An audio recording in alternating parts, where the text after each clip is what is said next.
हाय दोस्तों, आप सब कैसे हैं। उम्मीद करते हैं कि आप सब अच्छे होंगे। और आज हम आपके लिए इस वीडियो में लेकर आए हैं कक्षा 10 के अध्याय नंबर 8 जो कि त्रिकोणमिति के परिचय है।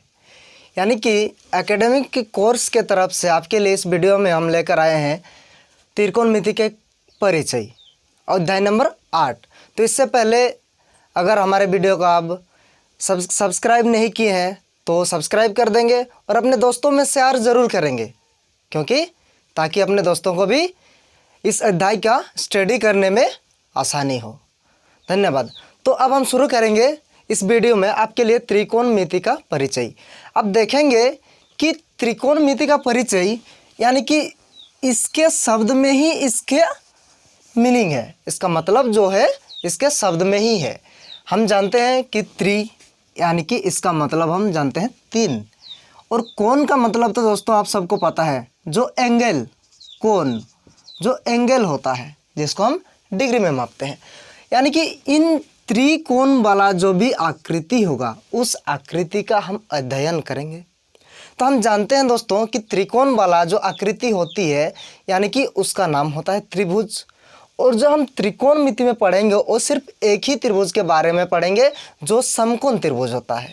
यानी कि अगर हम देखें कि समकोण त्रिभुज इस तरह से, अगर हम एक कोई एग्जांपल ले लेते हैं दोस्तों कि एक समकोण त्रिभुज का, यानी कि मान लो कि ए बी सी हमारा एक समकोण त्रिभुज है।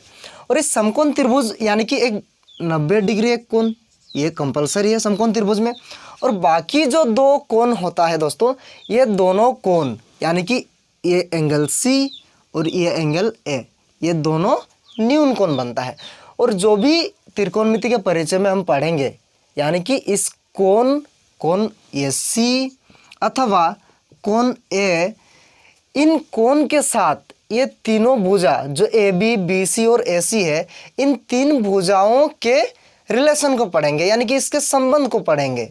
ठीक है, तो इनके संबंध को हम देखते हैं दोस्तों। त्रिभुज के कोण तथा भुजा में संबंध, यानी कि इसके साइड और एंगल में क्या रिलेशन है, इन रिलेशन को हम देखेंगे। तो दोस्तों इन रिलेशन को देखेंगे कि हम जानते हैं जिस कोण की हम बात करेंगे, यहाँ हमेशा हम बात करेंगे तो सिर्फ और सिर्फ ये दोनों न्यून कोण को ही बात करेंगे, इन दो कोण को ही हम समझेंगे। और इसी दो कोण से हमारा सारा मैथ्स बनता है दोस्तों, और यही दो कोण हमें समझना बहुत ज़रूरी है। तो इस कोण और ये बाकी जो तीनों भुजा है इनमें संबंध क्या है, इस संबंध को हम सबसे पहले देखेंगे। ठीक है, तो दोस्तों सबसे ज़्यादा अगर इम्पोर्टेंट है, सबसे ज़्यादा महत्वपूर्ण है, तो इस चैप्टर में यही समझना बहुत ज़रूरी है। अगर हम ये समझ जाते हैं यानी कि हमारे त्रिभुज के जो कोण है और जो भुजा है इनमें क्या क्या संबंध है, अगर इस संबंध को हम समझ जाते हैं तो हम त्रिकोणमिति का लगभग 50% समझ चुके होंगे। यानी कि ये बहुत इम्पोर्टेंट है, हमारे लिए बहुत ज़्यादा महत्वपूर्ण है। तो देखेंगे दोस्तों, जिस कोण की हम बात करेंगे, अगर हम लेते हैं कोण सी के लिए, है ना, अगर हम लिखते हैं कि दोस्तों कोण सी के लिए देखेंगे, तो सी कोण के लिए जो उसके ऑपोजिट है, उसके सामने वाला भुजा है, उस भुजा का नाम होता है लंब। ठीक है दोस्तों, लंब, यानी कि इसको हम परपेंडिकुलर भी बोलते हैं, जिसे हम P से सूचित करते हैं, परपेंडिकुलर दोस्तों। यानी कि जिस कोण की हम बात करेंगे उस कोण के ऑपोजिट वाला भुजा यानी कि ऑपोजिट वाला जो साइड होगा वो हमारा लंब होता है, और उस कोण के साथ जो जुड़ा भुजा है वो हमारा बनता है दोस्तों आधार यानी कि बेस। और एक चीज़ और एक भुजा यहाँ हमारा बाकी रह रहा, जो सबसे बड़ी भुजा है इस त्रिभुज का, जो है देखो 90 डिग्री के ऑपोजिट वाला भुजा है, ये हमेशा कर्ण होता है। जो भी समकोण त्रिभुज में समकोण वाली कोण से यानी कि 90 डिग्री के ऑपोजिट जो भुजा आएगी वो हमारा कर्ण होता है। यानी कि दोस्तों हम देखेंगे यहाँ पर कि आधार, लंब और कर्ण, इसमें संबंध क्या है इस कोण के बीच, तो इन संबंध को हम पढ़ेंगे। तो ये संबंध देखते हैं, अगर जैसे हम लोग कोण सी को देखे हैं, तो इसी तरह अगर हम कुछ एक दूसरा बनाते हैं त्रिभुज तो उसमें समझने में आसानी हो जाएगी। तो मान लो एक दूसरा त्रिभुज है हमारा, नाम वही ले लेते हैं दोस्तों, ए बी और सी। जैसे इस बार हम देखें कोण सी के लिए, अगर हम कोण ए के लिए देखें, ठीक है, तो अगर हम कोण ए के लिए देखें, ए के लिए, तब क्या आएगा, तब उसके ऑपोजिट जो बोले थे, यानी कि जिस कोण की हम बात करेंगे उसके ऑपोजिट वाला भुजा हमारा होना है लंब। बस वही तरीका, लंब, उसके बाद लंब यानी कि परपेंडिकुलर, और जो उसके साथ वाली भुजा है जो हमारा आधार बनता है, आधार यानी कि बेस, ठीक है। और जो कोण समकोण होती है इस त्रिभुज के यानी कि 90 डिग्री, वो तो दोस्तों हमेशा हमारा क्या होता है, कर्ण बनता है। और ये कर्ण जो हमारा हाइपोटेनियस होता है जिसे हम H से डिनोट करते हैं, ठीक है दोस्तों। तो हम उम्मीद करते हैं कि आप ये सब कुछ समझ गए होंगे, कर्ण, लंब, आधार और इसके साथ इसके न्यून कोण का रिलेशन क्या है, संबंध क्या है। तो इसके बाद हम देखेंगे कि न्यून कोण के अनुपात, यानी कि न्यून कोण के त्रिकोणमितीय अनुपात, इसका त्रिकोणमितीय अनुपात है। चलो दोस्तों इसको भी हम देखते हैं कि न्यून कोण के त्रिकोणमितीय अनुपात, न्यून कोण के त्रिकोणमितीय अनुपात, तो न्यून कोण के त्रिकोणमितीय जो अनुपात है, इस अनुपात के बारे में हम बात करेंगे। जो इसमें सबसे पहले आता है वो एंगल ए के साइन, एंगल ए के साइन, यानी कि अगर हम एंगल ए की बात करें या एंगल सी की बात करें, ठीक है, तो एंगल ए की बात करेंगे तो क्या होगा, हमारा एंगल ए की साइन होगा।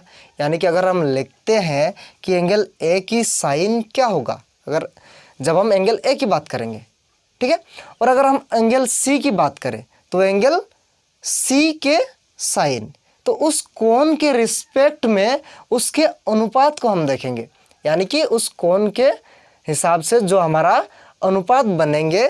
जैसे पहला आता है हमारा साइन, ठीक है, तो पहले हमारा साइन आएगा पहला नंबर पे, साइन।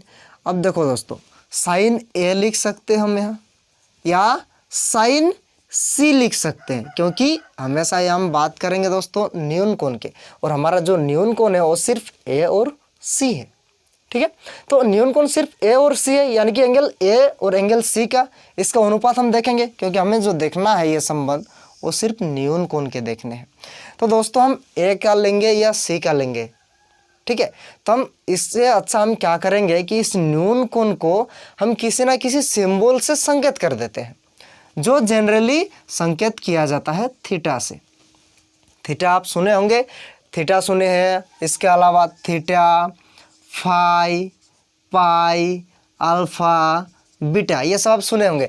तो इसमें से एक जो है हमारा ये थीटा, ये भी एक ग्रीक सिंबल है, तो ये थीटा बोला जाता है, जिसे हम कोण को डिनोट करते हैं, यानी कि संकेत करते हैं कोण को।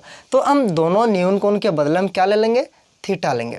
और जो ये थीटा होगा, यानी कि सी के जगह हम थीटा लिख सकते हैं। और जो ये साइन थीटा होता है दोस्तों, इस साइन थीटा का एक्चुअली जो हमारा अनुपात होता है वो होता है P/H, यानी कि P/H। तो अगर हम देखें कि P/H हमारा ये साइन थीटा मिला, हम देखेंगे कि P कौन सा है, हमारा H कौन सा है। अगर अब हम देखो जिस कोण के बारे में बात करेंगे, मान लो यहाँ हम बात करें कि एंगल ए के लिए, ठीक है, तो एंगल ए के लिए, एंगल ए के लिए क्या होगा दोस्तों, देखो एंगल ए के लिए जो हमारा होगा P/H, यानी कि P क्या होगा, देखो एंगल ए के लिए P हमारा है BC, और H जो है वो हाइपोटेनियस यानी कि कर्ण है हमारा AC। तो ये होगा हमारा P/H, यानी कि BC बट्टा AC, BC बट्टा AC, P/H, ये हमारा बनता है साइन थीटा। इसी तरह इसका जो दूसरा त्रिकोणमितीय अनुपात है वो हमारा है कोस थीटा। दूसरा जो है हमारा कोस थीटा। तो कोस थीटा जो है वो हमारा होता है आधार बट्टा कर्ण, यानी कि b/h। तो अगर हम देखें यहाँ पर दोस्तों कि b/h, तो ये b/h क्या है, किस कोण के लिए देखोगे? अगर हम देखते हैं कोण ए के लिए, तो कोण ए के लिए b क्या है हमारा AB, और h क्या है दोस्तों AC, यानी कि हम यहाँ लिख सकते हैं AB/AC। दोस्तों ये चीज़ अच्छे से देखेंगे क्योंकि ये सबसे ज़्यादा इम्पोर्टेंट है इस चैप्टर के। अगर आप ये समझ जाते हैं तो ये चैप्टर आपके लिए बहुत आसान हो जाएगा। तो दोस्तों नेक्स्ट हम देखते हैं, दूसरा तो बन गया हमारा कॉस थीटा, और जो तीसरा अनुपात है वो हमारा होता है ten theta. Tan theta actually इसको बोला जाता है टेंजेंट, इसका पूरा नाम होता है टेंजेंट, उसको हम लिखते हैं tan theta. Tan theta is equal to होता है दोस्तों p/b, यानी कि लंब बट्टा आधार p/b। तो p/b अब हम देखते हैं कोण ए के लिए देख रहे हैं यहाँ पर हम, तो कोण ए के लिए p क्या होगा दोस्तों BC, और b क्या है AB। तो हम लिख सकते हैं BC/AB, BC/AB, ये चीज़ हम लिख सकते हैं। अगर देखो ये तीन चीज़ें, तीन जो अनुपात है, जनरली ये तीन अनुपात हमें याद रखने हैं, और तीन त्रिकोणमितीय अनुपात है, उन तीनों इसका जस्ट उल्टा होता है, रेसिप्रोकल होता है, इसका उल्टा। यानी कि हमें जो याद रखना है ये तीनों रखना है। जो साइन थीटा है p/h, कोस थीटा हमारा b/h, और जो है टेन थीटा वो है p/b। अगर यहाँ हम देखते हैं कि अगर कोई मान, कोई वैल्यू हमें निकालने बोला कि मान लो कि यहाँ कोई हम ले लेते हैं एक 3, दूसरा 4, 3 सेंटीमीटर ले लेते हैं दोस्तों BC को, और 4 सेंटीमीटर हम ले लेते हैं AC को, AB को, सॉरी 4 सेंटीमीटर हम ले लेते हैं, तो हमारा AC क्या आएगा? ध्यान दोगे यहाँ पर कि पाइथागोरस फॉर्मूला से हम AC निकाल सकते हैं, 4 का स्क्वायर प्लस 3 का स्क्वायर इज इक्वल टू ये हमारा AC निकल जाएगा, AC का स्क्वायर। यानी कि देखो 4 का स्क्वायर क्या होना है 16, और 3 का स्क्वायर होना है 9, तो 16 9 25, और 25 अंडर रूट करेंगे तो दोस्तों आएगा हमारा 5, यानी कि कर्ण जो है हमारा वो 5 आएगा। अगर ऐसा 3 वैल्यू हमें दिया गया, तीन वैल्यू में अगर निकालने के लिए बोला गया कि आप निकालें साइन A कितना होगा, तो हम आराम से निकाल सकते हैं साइन ए, यानी कि एंगल ए को हमें फोकस करना है, वो एंगल क्या है ये है, और साइन ए हम जानते हैं होता है हमारा p/h।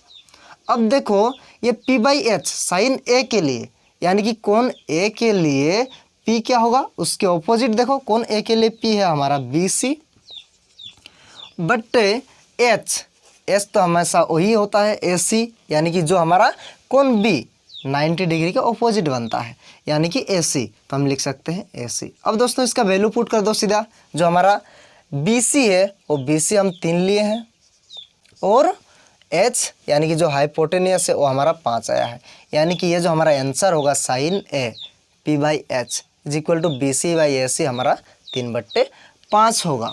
ठीक है दोस्तों, बाकी सब आप निकाल सकते हैं इसी तरह, इसी फॉर्मूले पे। बस आपको याद रखना है तो ये चीज़ें, यानी कि कोण के ऑपोजिट वाला भुजा हमारा लंब बनता है, कोण के साथ वाला भुजा जो हमारा आधार बनता है, और एक भुजा जो सबसे बड़ी भुजा होती है जो 90 डिग्री के ऑपोजिट बनता है, जो हमारा कर्ण यानी कि हाइपोटेनियस बनता है। इन चीज़ों को याद रखना ध्यान देकर, यानी कि ये बहुत महत्वपूर्ण माना जाता है। अगर आप ये समझ जाते हैं तो फिर आपको त्रिकोणमिति में ज़्यादा कुछ दिक्कतें नहीं आएंगी। तो और इसके 3 अनुपात है दोस्तों, उन तीनों अनुपात को हम देखते हैं, उन तीनों अनुपात क्या क्या है। उससे पहले और एक चीज़ दोस्तों हम देखते हैं कि साइन थीटा बट्टे कोस थीटा, इस चीज़ को ध्यान दोगे, साइन थीटा बट्टे कोस थीटा अगर हम देखते हैं, साइन थीटा बट्टे कोस थीटा, इसको देखो दोस्तों, तो साइन थीटा बट्टे कोस थीटा हम लिख सकते हैं उसका अनुपात को यहाँ पर, साइन थीटा बट्टे कोस थीटा। साइन थीटा है हमारा p/h दोस्तों, बट्टे कोस थीटा है हमारा b/h। यहाँ देखो दोस्तों h और h कैंसिल, बचेगा हमारा p/b, तो p/b बचेगा। और ये जो p/b बचा, देखो दोस्तों p/b जो हमारा 10 है, यानी कि इज इक्वल टू हम लिख सकते हैं टेन थीटा। अब देखो दोस्तों ये टेन थीटा आया कहाँ से हमारा, साइन थीटा बट्टे कोस थीटा से, यानी कि हम ये भी लिख सकते हैं यहाँ पर कि tan theta is equal to sine theta बट्टे कोस थीटा। दोस्तों इम्पोर्टेंट है। नेक्स्ट बाकी तीनों अनुपात हम देखते हैं। बाकी तीनों अनुपात जो है दोस्तों इन तीनों के ऑपोजिट होता है। तो इन तीनों का ऑपोजिट हम देखते हैं। जो पहला टेन के ऑपोजिट जो आता है दोस्तों वो हमारा चौथा नंबर देखते हैं कोट थीटा होता है। कोट थीटा इसका ऑपोजिट होता है। तो ऑपोजिट होता है मतलब देखो क्या होगा, टेन का ऑपोजिट, यानी कि टेन का ऑपोजिट कोट, तो हम लिख सकते हैं cot theta is equal to 1/10 theta. 1/10 theta. 1/10 theta इसका मतलब है 1/10 थीटा का अनुपात क्या था, P/B, यानी कि इज इक्वल टू हम क्या लिख सकते हैं, B ऊपर चला जाएगा, B/P। तो जो कोट थीटा आया, कोट थीटा का क्या अनुपात आया हमारा, B/P, उसके ऑपोजिट, यानी कि हम लिख सकते हैं कि cot theta is equal to B/P, ये चीज़ें। और साइन थीटा है हमारा P/H, कोस थीटा है हमारा B/H, और जो टेन थीटा है वो P/B। नेक्स्ट अब तक हम देखें कोट थीटा। नेक्स्ट जो दोस्तों ये कोस के ऑपोजिट होता है, कोस के ऑपोजिट यानी कि कोस के उल्टा। तो कोस के उल्टा जो होगा दोस्तों, कोस के उल्टा होता है सेकेंट, बोला जाता है इसको सेकेंट, या सेक लिखते हैं हम इसको, सेक थीटा। और सेक थीटा जस्ट हम जैसे पढ़े हैं अभी अभी, टेन थीटा के ऑपोजिट क्या था, कोट थीटा। तो उसको हम क्या लिखे, cot theta is equal to 1/10 theta. तो sec theta is equal to क्या होगा, ये ऑपोजिट है कोस थीटा का, यानी कि हम लिख सकते हैं 1/cos theta, 1/cos theta is equal to, अब देखो 1/cos थीटा 1/10 थीटा लिखे तो क्या आया, देखो दोस्तों P/B हमारा B/P आ गया, 1 जब किए तो, यानी कि इसका जो रेशियो आएगा वो रेशियो क्या होगा, कोस के ऑपोजिट होगा, यानी कि H/B होगा, H/B। नेक्स्ट और लास्ट जो है साइन के ऑपोजिट हम देखेंगे। साइन के ऑपोजिट जो है हमारा 6 नंबर, वो है cosec, cosec theta. Cosec theta is equal to क्या होगा, 1/sin थीटा, क्योंकि साइन के ऑपोजिट है, तो साइन के ऑपोजिट यानी कि 1/sin थीटा, और 1/sin थीटा होगा उसके ऑपोजिट होगा, तो इसके रेशियो को यानी कि इसके अनुपात को ऑपोजिट कर दो, H/P हो जाएगा, H/P हो जाएगा। ये हमारा हुआ कोसेक थीटा। तो ये जो हमारा 6 त्रिकोणमितीय अनुपात है, ये बेसिक चीज़ें हैं, ये हमारा पढ़ना ज़रूरी है, चाहे आप इसको याद करें या पढ़ें, या अध्याय में जब हम इसको प्रैक्टिस करेंगे, इसका एक्सरसाइज क्वेश्चन, तब ये अपने आप याद हो जाएगा। लेकिन कोशिश करें आप इसको याद रखें तो ज़्यादा बेहतर होगा। ये 6 अनुपात हम लिख दिए हैं, और ये 6 अनुपात हमारा दिमाग में रहना बहुत ज़रूरी है। नेक्स्ट आप देखिए कि जैसे हम इन तीनों में, जैसे कोट थीटा 1/10 थीटा देखे, उसी तरह tan theta is equal to 1/cot theta होगा, यानी कि कोट और टेन जो है आपस में क्या है, ऑपोजिट है। तो cot theta is equal to 1/10 theta, तो हम इसको भी लिख सकते हैं कि इसी तरह tan theta is equal to 1/cot theta, cot theta. उसी तरह cot theta is equal to 1/10 theta. दूसरा देखो sec theta is equal to 1/cos theta, same उसी तरह cos theta is equal to 1/sec theta होगा, cos theta is equal to 1/sec theta. और एक है कोसेक थीटा, तो cosec theta is equal to 1/sin theta, तो sine theta is equal to क्या होगा, 1/cosec theta. Sine theta is equal to 1/cosec theta, cosec theta. तो ये सारा चीज़ें आपको याद रखना ज़रूरी है। तो दोस्तों और एक बार आपको याद दिलाते हैं कि हमारा जो यूट्यूब चैनल है एकेडमिक कोर्स, तो इसके तरफ से आज हमारा ये वीडियो त्रिकोणमिति के परिचय यानी कि कक्षा 10 के अध्याय 8 का जो पहला चैप्टर है उसका परिचय, उसका इंट्रो था। इसके बाद इसका हम एक्सरसाइज बनाएंगे, यानी कि इसका जो प्रश्नावली है 8.1 वो अगले वीडियो में हम देखेंगे। तो इसको आप याद कर लें तो अगला वीडियो आपके लिए आसान होगा। तो एकेडमिक कोर्स की तरफ से जो ये वीडियो आपको लेकर आया है ये आपके लिए बहुत महत्वपूर्ण होगा। आप इसको पढ़ें, जानें और हम उम्मीद करते हैं कि आपको सब समझ में आ गया होगा। तो ये एकेडमिक कोर्स जो हमारा यूट्यूब चैनल है, तो दोस्तों आप इसको सब्सक्राइब कर दें, इसको लाइक करें और अपने दोस्तों पे शेयर करें ताकि अपने दोस्त भी पढ़ सकें। और दोस्तों जो भी आपको इनमें डाउट हो, इससे और भी क्लियरली आपको जानना है कि इन चीज़ों में कहीं आपको डाउट रह गया हो, तो आप अपने कमेंट बॉक्स पर कमेंट भी कर सकते हैं। Thank you.